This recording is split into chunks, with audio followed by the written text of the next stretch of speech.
What's up, you guys? Welcome. My name's Z. I'm the head coach at Samsara. Before we dive into today's session, I just want to go over a few things. Big mountain skiing, of course, is a sport where we're going to benefit from having a huge aerobic engine. But a huge aerobic engine alone isn't what delivers that high-level athletic performance. For that, we need strength, power, agility, timing, and coordination. And those are the pieces that we're going to weave into today's workout. And we're always keeping our eye on the ball of how can we pattern better movement.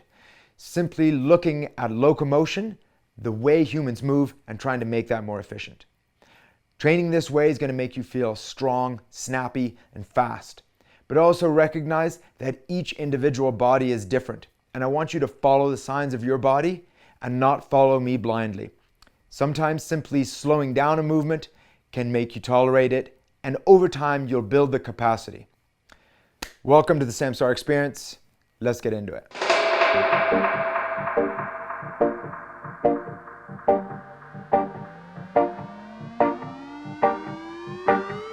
Okay, let's get into some isometric pistols. So I'm going to begin by lowering down with both feet into a partial squat, and I'm going to commit exclusively now to my left foot, letting that tension build in my left leg. Now I'll drop my right leg back down, push myself back up to standing. Let's shake that off for a second. Now let's commit to the right foot, lowering down with both feet and letting the tension build in the right foot as I lift the left foot off the ground. And I'm going to push back up to standing again. Shake that off, take a breath, and let's go back to the left foot. Again, I'm lowering down with both feet, setting myself up, and then committing to building that tension in one foot at a time. Let's do one more round on each leg.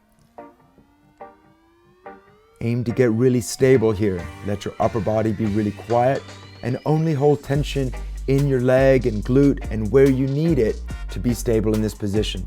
Think about releasing tension in the parts of your body that don't need it.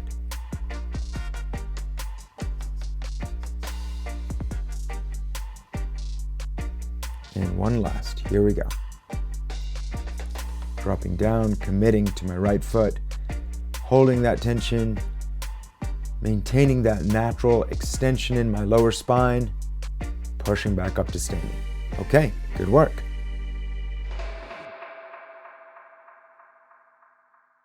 Okay, let's get into a lateral shuffle. So I'm going to start by just skipping sideways. I'm moving one foot at a time. Notice how my back leg is almost dragging on the ground. I'm trying to get as much lateral force into my stride, but very little vertical force. So my feet are hardly leaving the ground. I'm just skipping right along the surface of the ground. Keep your ankles stiff and be really springy so that as your foot touches the ground, it's got a really elastic feel and it rebounds right away. I'm trying to really reduce the ground contact time. In other words, my feet are only on the ground for just a split second, allowing me to be quick, snappy, and agile.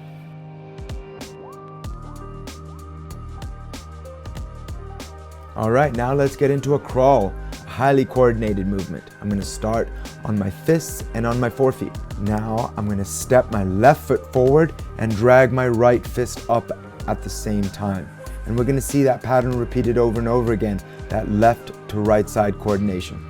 Every time my right fist drags up, my left foot's going to drag forward. Notice how my hands and feet are barely leaving the ground. I'm just covering horizontal distance. And I'm really trying to pattern and coordinate that tension so that I can be as efficient and smooth with the movement as I can. When I run out of space, I'm just going to hop, do a 180, and crawl back in the original direction. Work on making that crawl really smooth, make the timing really consistent so that there's no change of pace throughout the movement.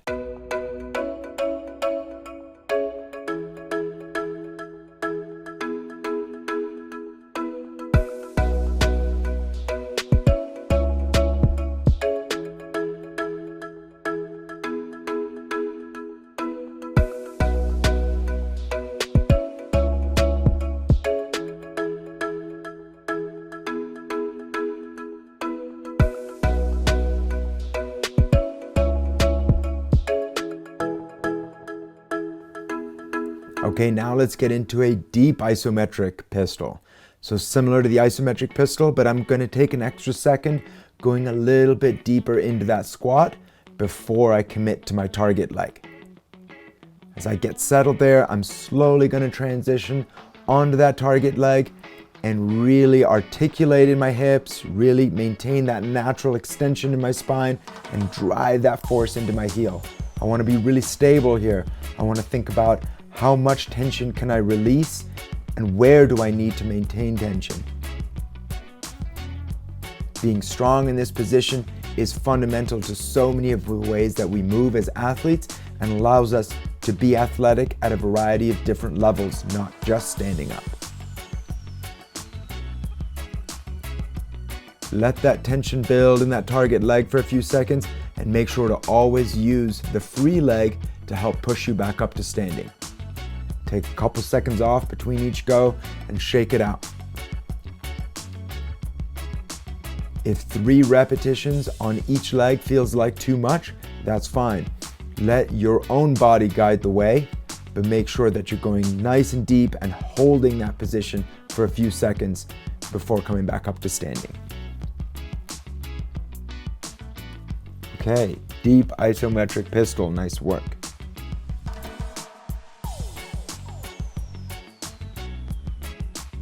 All right, let's get into a deep lateral shuffle. So really similar to the lateral shuffle, but this time I'm gonna take an extra second to drop a little bit deeper into my squat before I start that shuffle. Now I'm gonna start just skipping along the ground, and again, my feet are barely leaving the ground. I'm putting all of my energy into lateral force, very little vertical force. The deeper I go into that squat, the more tension that's gonna create in my glutes and quads. So just a couple of reps, let that tension build, and stop well before failure.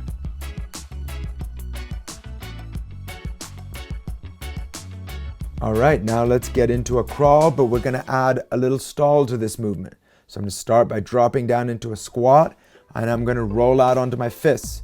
Take a second to really evenly distribute the forces between your feet and hands here before you start coordinating that movement.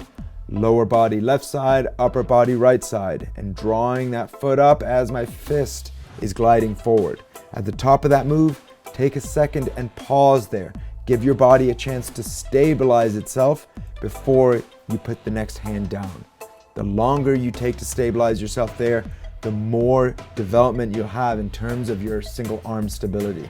So slower is better here. As I get to the end of the move, I'm just gonna skip myself around and head back towards where I started. Really take the time to notice the pattern of tension that builds between the hand and opposite foot that's powering the movement.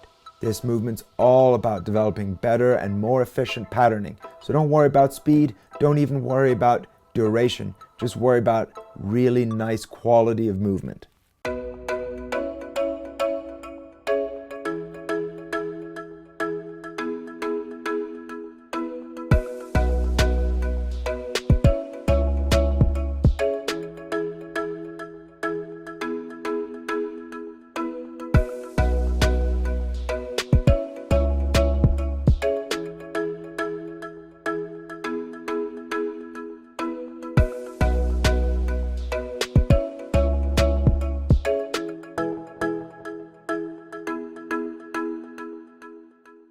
Okay, now let's add a little pulse to the pistol. So notice here that now that I'm a little bit warmed up, I'm gonna start to allow myself to lower down on that target leg. I'm not using both legs to drop down. I'm just gonna very slowly commit to that eccentric or lowering phase on that one target leg. I'm not coming all the way back down. It's actually a very small range of movement that I'm targeting. Notice that the lower down you are, the deeper you are into that single leg squat, the harder it's gonna be. So it doesn't make sense, it's not helpful to come all the way up to standing. That's where we'll feel the tension release. We wanna stay in that high tension zone. So just a few small pulses on each leg. Give yourself a second to shake that off, to get a couple of breaths before you commit to the other leg. It doesn't matter exactly how many repetitions you do, whether you do the exact same number in the video or more or less, let your body guide the way with that. Let that tension build. Make sure that you're having to put a good hard squeeze on, but stop well before failure.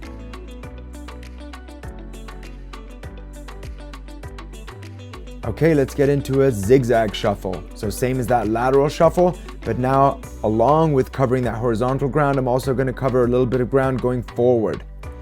I'm going to start to really pick up the pace here.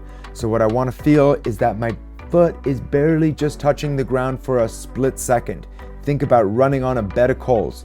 Doesn't matter how fast you run, it just matters that your foot doesn't stay planted on the ground for too long. Notice also how in the change of direction step, that's where the forces are going to be highest. So take your time building up speed there. All right, walk that off for a few seconds, and then we're going to do another round of the zigzag shuffle.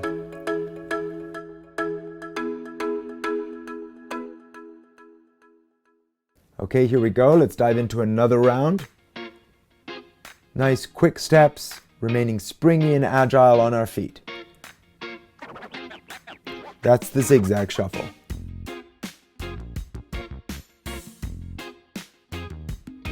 Now let's get into the short crawl. So I'm going to start by lowering myself into a ground force squat and gently rolling out onto my fists and distributing that weight evenly. Now I'm going to draw my right foot up towards my right fist. And I'm really going to try to bring it as close to that right fist as possible. And I'm just going to alternate between left and right side. And the main difference between this and the crawl is that I'm really pausing in order to bring that foot to really match that hand and really accentuate the flexion of the hip and the control of that flexion. So bring that foot up and then hover it before you put it down very deliberately next to the matching hand. Move slowly and deliberately, really taking the time to set that foot down with a very smooth, even transfer of force onto the ground. Great, that's a short crawl.